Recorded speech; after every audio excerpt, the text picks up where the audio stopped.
الحمد لله نحمده ونستعينه ونستغفره ونؤمن به ونتوكل عليه ونعوذ بالله من شرور أنفسنا ومن سيئات أعمالنا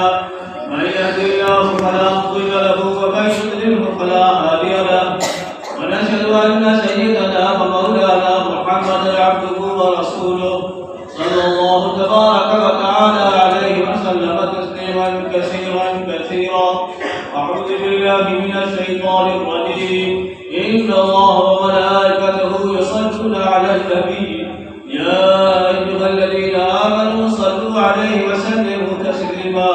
اللهم صل على محمد وعلى آل محمد بعدد من قعد وقام وصل على جميع الأنبياء والمرسلين وعلى الملائكة المقربين وعلى الخلفاء الراشدين خصوصا على أفضل البشر بعد الأنبياء بالترتيب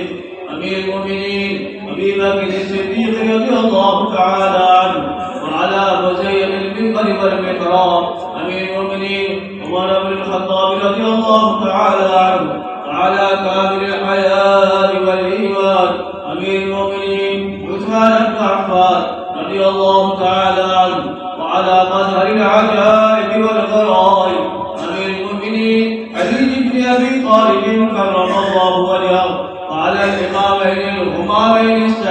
الشهيدين أبي محمد الحسن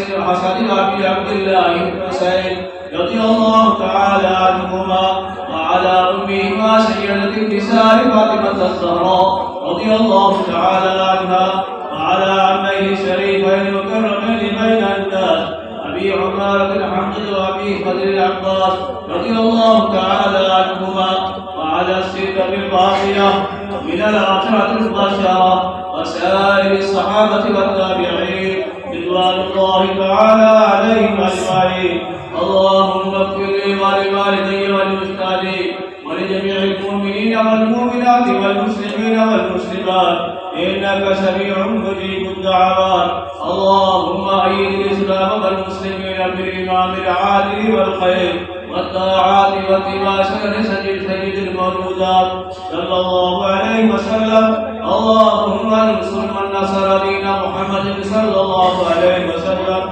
واجعلنا منهم واخذل من حذر دين محمد صلى الله عليه وسلم ولا تجعلنا منهم عباد الله رحمكم الله إن الله يأمر بالعدل والإحسان وإيتاء ذي القربى وينهى عن الفحشاء والمنكر والبغي يعظكم لعلكم تذكرون ولذكر الله تعالى أعلى وأولى وأعز وأجل وأجل وأهم وأكبر.